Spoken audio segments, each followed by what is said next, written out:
کہ بابا میں نے رات خواب میں دیکھا ہے بی بی سکینہ آئی ہے، کہتی میری قبر میں پانی آ گیا، اپنے بابا سے کہو کہ میری قبر سے پانی نکال دیں۔ تو فوراً سید ابراہیم دمشقی نے کہا کہ بیٹی خبردار اپنی بہنوں کو خواب نہ سنانا، انبیاء کی ائمہ کی قبروں کو کھودنا حرام ہے، ان کے بچوں کی بھی قبروں کو کھودنا حرام ہے، بیٹی اپنی بہنوں کو خواب نہ سنانا، کسی کو خواب نہ سنانا۔ دوسرے دن دوسری بیٹی نے کہا بابا میں نے اس طرح سے خواب دیکھا ہے، ایک چھوٹی سی بچی ہے، وہ میرے خواب میں کہہ رہی تھی اپنے بابا سے کہوں میری قبر میں پانی آ گیا، میری قبر کو تعمیر کی ضرورت ہے۔ کہا بیٹی اپنا خواب کسی کو مت سنانا۔ تیسرے دن تیسری بیٹی نے خواب میں دیکھا، یہاں تک کہ خود سید ابراہیم دمشقی کہتے ہیں میں نے خود خواب میں دیکھا ایک بچی نے کہا کہ سید میں نے تیری بیٹیوں کے ذریعے پیغام بھیجوایا تھا، تو نے ان کی بات کو نہیں مانا، میری قبر کی تعمیر کروا دے۔ اب سید ابراہیم دمشقی بہت بڑے عالم دین تھے، سارے دمشق کے علماء کو جمع کیا، کہا کہ اس طرح سے میں نے خواب دیکھا، کہ پھر آپ تعمیر کروائیں، مزدوروں کو جمع کیا، کہا کہ صرف قبر کو کھودنا۔ ایک مرتبہ ایک مزدور نے کہا مجھے کفن محسوس ہو رہا، کہا سب دور چلے جاؤ یہ سید زادی ہے۔ میں جس جملے کو پیش کرنا چاہ رہا ہوں، میں سارے مصائب نہیں پڑھوں گا۔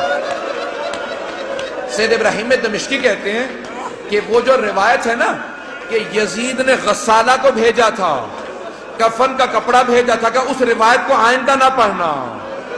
میں کہہ گیا کہ وہ جو اہل سنت کی روایت ہے نا کہ یزید نے کہا غسالہ کو بھیج دو، کفن بھیج دو، حسین کی بچی کو غسل دے دے، کفن دے دیں، کہ اس روایت کو نہ پڑھنا، کہ میں نے کرتے میں لاشا دیکھا ہے،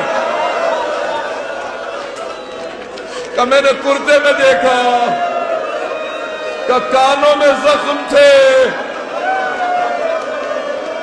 کہ ہاتھوں میں نشان تھے رسیوں کے۔ اب بہت سے لوگ اٹھ کے چلے گئے، مجھے پرواہ نہیں ہے، میں دو جملے پیش کروں گا، اب لوگ برداشت نہیں کر پا رہے، جملے پیش کروں۔ آیت اللہ اشتہاردی نے جو جملے لکھے ہیں، کہا ایک مرتبہ شام کے زندان میں بہت تاریکی تھی، رات کو جناب سکینہ نے خواب دیکھا، خواب میں اپنے بابا حسین کو دیکھا، ایک رو کے جملہ کہا بابا اب مجھے چھوڑ کے مت جانا، بابا شمر نے مجھے بڑے تماچے مارے، بابا میں مسلسل چچا عباس کو پکارتی رہی، میں نے بہت کہا امو میری مدد کو، بابا اب مجھے ساتھ لے جاؤ میں جینا نہیں چاہتی۔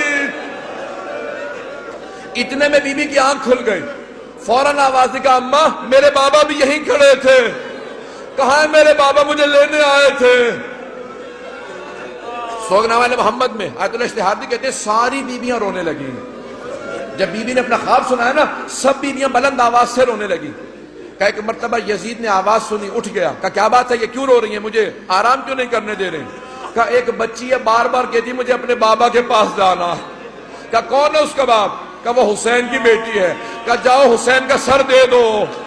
ایک تشت میں سر سید الشہداء کو رکھا، اس پہ ایک کپڑا ڈالا، جب تشت لائے ساتھ میں ایک مشل تھی، ایک چراغ تھا، بی بی نے ایک مرتبہ مشل کو، ایک مرتبہ اس تشت کو آتے دیکھا، بی بی نے کہا مجھے کھانا نہیں چاہیے، مجھے کوئی پیاس نہیں، بھوک نہیں ہے، مجھے بابا کے پاس جانا۔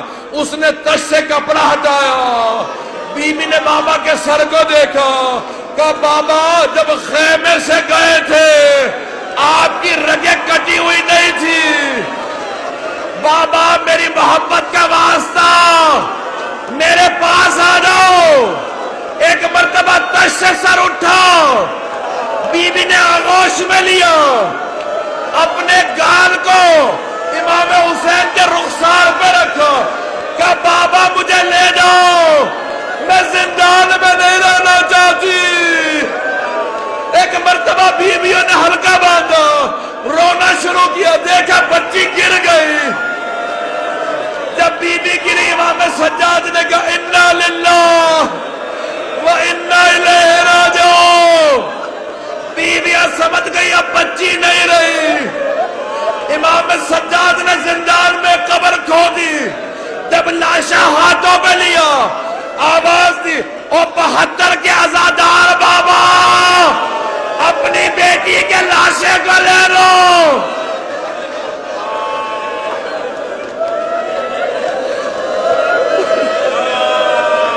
ہوئے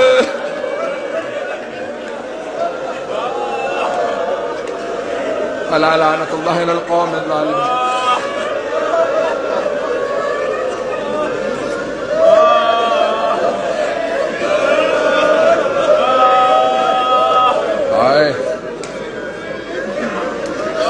وَسَيَعْلَمُ الَّذِينَ ظَلَمُوا أَيَّ مُنقَلَبٍ يَنقَلِبُونَ.